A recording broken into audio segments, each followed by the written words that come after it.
안녕하세요. 말과 글입니다. 자, 민혁이의 일기 오늘은 두 번째 시간입니다. 자, 개요짜기부터 보겠습니다. 날씨는 습하고 쪄 죽을 것 같은 더위고 글감은 계곡에서 다슬기 잡았네요. 주제는 조심하자. 제목은 계곡에서는 특히 조심해야지. 경험. 계곡에서 다슬기를 잡았다.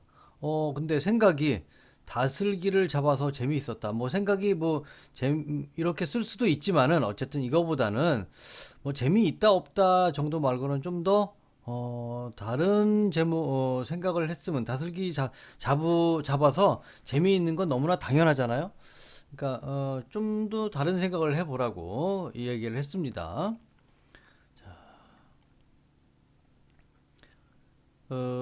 주제는 이렇게 생각으로 잡았는데 생각으로 잡으라고 다시 이야기했고요. 계곡에서는 특히 조심해야지. 자, 언제? 자, 일기에서의 언제는 아침인지 점심인지 저녁인지 뭐 이거를 써야 된다고 이야기했습니다. 사촌 누나들과 강원도에 있는 계곡에 갔다. 계곡에 다슬기가 많다고 해서 사촌 누나들과 다슬기를 잡으러. 자, 이것도 괜히 또 줄을 바꿨어요. 붙여야 됩니다. 잡으러 갔다. 수심도 깊지 않아서 옷은 안 적실 생각이었다. 붙이고. 자, 요 노란색 표시한 부분이 주제예요. 그래서 주제를 바꿔서 그렇게 신나게 다슬기를 잡다가 이끼에 미끄러져서 옷이 다 젖었다. 그래서 요 부분이 노란색이 주제니까 요 부분을 좀 많이 써야 되겠죠. 옷이 젖은 김에 나는 계곡에서 수영도 하고 다슬기도 잡으면서 신나게 놀았다. 지금 요건 뭐냐면은요. 일기를 쓸 때 가장 중요한 부분이 어디냐 하면은 주제예요, 주제. 예. 여기가 지금 주제죠, 이렇게. 여기가 주제인데 주제가 다른 부분하고 분량이 똑같으면 안 되겠죠. 아무래도 이 주제니까 이것이 분량이 좀 늘어나야 되겠죠. 그래서 그냥 애들한테 말로만 그냥 많이 써라, 많이 써라 그런다고 해서 많이 쓰겠습니까? 많이 쓰는 방법을 알려줘야 되겠죠. 그게 바로 이겁니다. 자, 우리가 여기 뭐라고 써 있냐면은 컵라면을 먹는 순서대로 써보세요 그랬죠. 자, 컵라면이 여기 있는데 이거 먹는 순서는 1번 컵라면을 사고 2번 물을 끓이고 3번 비닐을 벗기고 4번 뚜껑을 열고 5번 스프를 뜯고 6번 스프를 라면에 넣고 7번 물을 넣고 8번 뚜껑을 닫고 9번 3분을 기다린다. 10번 뚜껑을 다시 연다. 11번 비비고 먹는다 그랬죠. 자, 이런 식으로 컵라면 하나 먹는 것도 아주 디테일하게 지금 쓰고 있죠.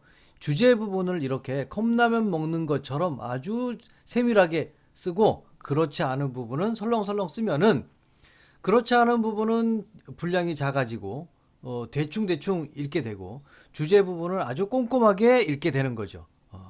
그래서 이것이 주제를 쓰는 방법이 되겠습니다. 자, 고쳐 쓴 거 보겠습니다. 일단 여기서는 이제 주제 배웠으니까 주제를 좀 중점적으로 봐주셨으면 좋겠어요. 노란색 부분, 이 노란색 부분이 주제죠. 아까보다는 분량이 좀 늘어났죠? 자, 보시죠. 계곡에서는 특히 조심하자. 아까 처음에 주제 잡았을 때는 재미있었다 이렇게 썼는데 자, 이렇게 계곡에서 조심해야 된다. 그러면 여기는 조심하지 않은 거를 많이 써야 되겠죠? 보겠습니다. 점심 때 사촌 누나들과 강원도에 있는 계곡에 갔다. 계곡에 다슬기가 많다고 해서 사촌 누나들과 다슬기를 잡으러 갔다. 수심도 깊지 않아서 옷은 안 적실 생각이었다. 다슬기를 잡으러 갔다. 다슬기를 잡으러 계곡에 들어갔다. 다슬기가 어디에 있는지 찾았다. 손을 뻗어 다슬기를 잡았다. 다른 곳으로 가려고 했다. 그런데 바위에 이끼가 있어서 밟고 넘어졌다.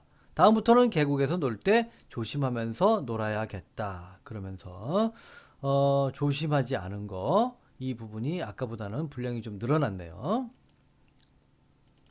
자, 다 쓴 뒤, 고치기 전과 고친 뒤를 비교, 대조해 보겠습니다.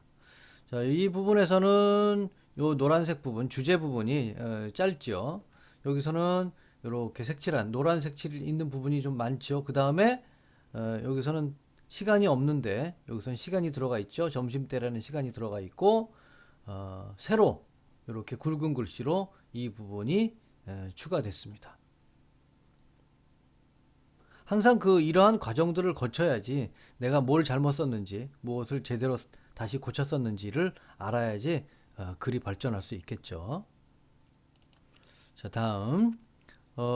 날씨는 두피가 따가워지는 햇볕의 뜨거움. 글감. 계곡에서 아빠와 족대로 물고기를 신나게 잡았대요.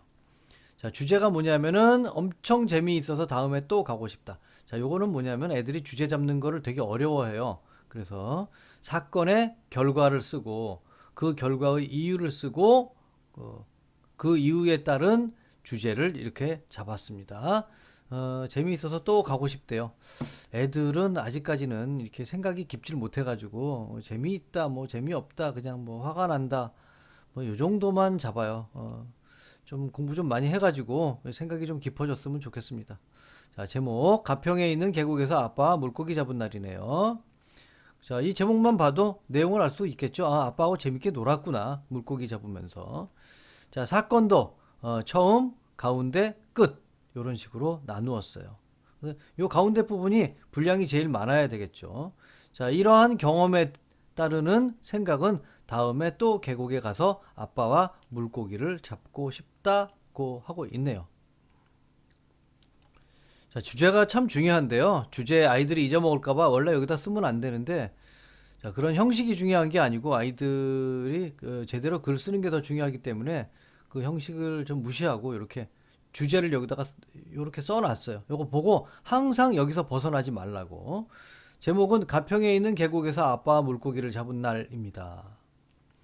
아침에 아빠와 가평에 있는 계곡에 갔다. 계곡에 도착을 해서 먼저 밥을 먹었다. 여기 제가 추가를 했어요.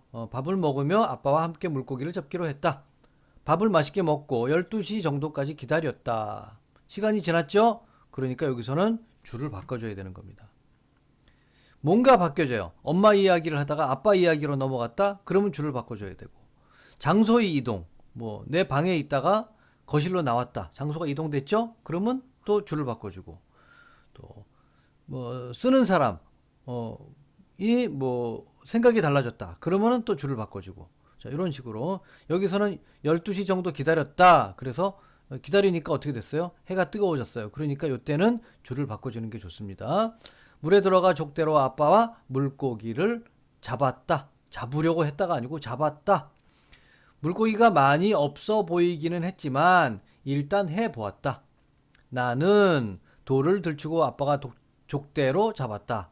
자, 이때 고기를 잡았을 때의 민혁의 기분이 어땠는지 주제에 맞춰 쓰라고 하고 있네요. 자, 10마리 정도 잡았어요. 기분이 무지하게 좋겠죠? 그러니까 또 민혁의 기분을 주제에 맞게 쓰라고. 아이들은요, 사건만 쓰는 경향이 있어요. 그래서 사건 쓰고 느낌 쓰고 사건 쓰고 느낌 쓰고 생각을 중간중간에 계속 넣어줘야 돼요. 그래야지 그 글이 주제에 맞게 끌려올 수 있어요. 주제에 맞게 글을 쓰는데 사건만 쓰면은요, 그 주제에 맞게 당겨오는 힘이 약해져요. 그러니까 그걸 더 세게 당기기 위해서는 사건 쓰고 생각 쓰고 사건 쓰고 생각 쓰고를 반복해서 써야지 훨씬 더 주제에 맞는 좋은 글이 만들어질 수 있습니다. 물고기를 많이는 못 잡았지만 한 마리씩 잡을 때마다 재미있었다. 다음에 시간이 되면 아빠와 또 가고 싶다. 지금 재미있다 그랬잖아요. 그러니까 이걸 어떻게 써야 되냐면은, 자, 이 노란 부분이 이제 주제죠. 족대로 아빠와 물고기를 잡으려고 했다. 물고기가 많이 없어 보이기는 했지만 일단 해보았다. 나는 돌을 들추고 아빠가 족대로 잡았다. 그러면 여기서 구체적으로 어떻게 족대로 뭐 돌의 크기가 얼마나 했는지 뭐 이렇게 족대 가지고 이렇게 뭐 어떻게 쑤셨는지, 그래서 물고기가 뭐 튀었는지, 그다음에 족대를 들어 올렸을 때 물고기가 몇 마리 들어 있었는지 이것을 자세히 써줘야지 재밌었구나 라는 주제가 부각이 되는 거죠. 게다가 생각까지 해주면은, 재밌었다는 생각을 중간중간에 넣어주면은 글이 얼마나 정말 재미있었다는 것을 더 자세하게 느끼게 해줄 수 있겠습니까? 자, 고친 거 보겠습니다. 가평에 있는 계곡에서 아빠와 물고기를 잡은 날. 아침에 아빠와 가평에 있는 계곡에 갔다. 계곡에 도착을 해서 먼저 밥을 먹었다. 밥을 먹으며 아빠와 함께 물고기를 잡기로 했다. 밥을 맛있게 먹고 12시 정도까지 기다렸다. 해가 뜨거워질 때였다. 물에 들어가 족대로 아빠와 물고기를 잡았다. 물고기가 많이 없어 보이기는 했지만 일단 해보았다. 나는 돌을 들추고 아빠가 족대로 잡았다. 민혁아, 너가 돌을 들어. 응. 나는 중간 정도 크기의 돌을 들었다. 무거웠다. 물고기가 나왔다. 아빠는 족대로 고기를 잡았다. 2마리가 잡혔다. 와우! 물고기를 잡아 기분이 엄청 좋았다. 10마리 정도 잡았다. 그렇게 많이 잡은 거는 아니었지만 기분이 좋았다. 물고기를 많이는 못 잡았지만 한 마리씩 잡을 때마다 재미가 있었다. 다음에 시간이 되면 아빠와 또 가고 싶었다. 어때요? 아까하고 재미있었다는 것이 아까는 이런 대화글이 없었죠. 잡았으면 감탄사가 당연히 들어가야 되죠. 훨씬 더 알찬 일기가 됐죠. 자, 비교 대조 해보겠습니다. 자, 일단 노란색 표시만 해도 여기가 훨씬 노란색이 많죠. 많고 대화글도 여긴 들어갔는데 여긴 대화글이 없죠. 이렇게 이 굵은 글씨는 새로 추가한 부분이 이렇게 이런 부분들이 다 추가됐네요. 이런 부분들이 훨씬 대화글에 들어가니까 뭔가 실감나고 생생한 그런 일기가 됐다는 것을 느낄 수 있습니다. 자, 오늘은 여기까지 하겠습니다.